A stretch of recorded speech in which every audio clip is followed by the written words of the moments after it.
If you're a manager, a leader, if you have direct reports, if you have influence over performance management, if you hold the purse strings, if you have the ear of the leader, have the ear of the CEO, then your voice is perceived as more important than everybody else's. Now, this may make you feel good, right? You probably earned it.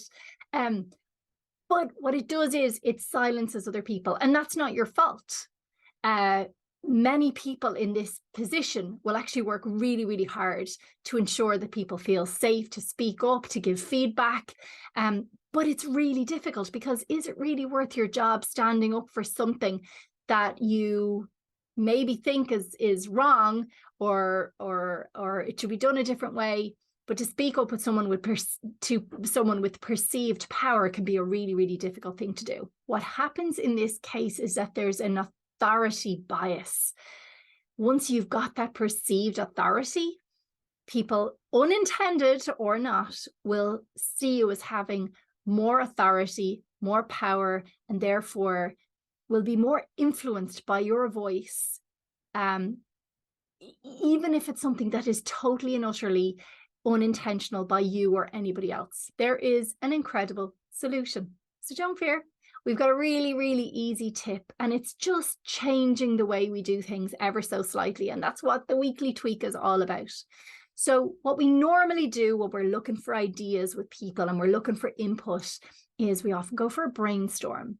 So what happens is we go into a room and we set the context, and the leader or the manager will usually be the one to start that and facilitate it. Once the most influential or the more influential people speak in the room, that kind of unconscious bias of, if I have an idea and the leader or the most influential person has come in with another idea, I'll think, ooh, I was going down the wrong track there. Okay, I'm going to go more on track with this. So when everybody is getting a turn to speak and it's kind of a linear thing, it's very difficult then to really get the input from everybody. The tweak this week is about brainwriting. Okay, so rather than getting people to speak up, if you're in person, get a load of Post-its and Sharpie pens, pose the question, the problem, the challenge, and then invite everybody to write down on a Post-it. No speaking, silent work. Write it down on a Post-it. Take 5 minutes, 10 minutes, 20 minutes, whatever it is, depending on the challenge.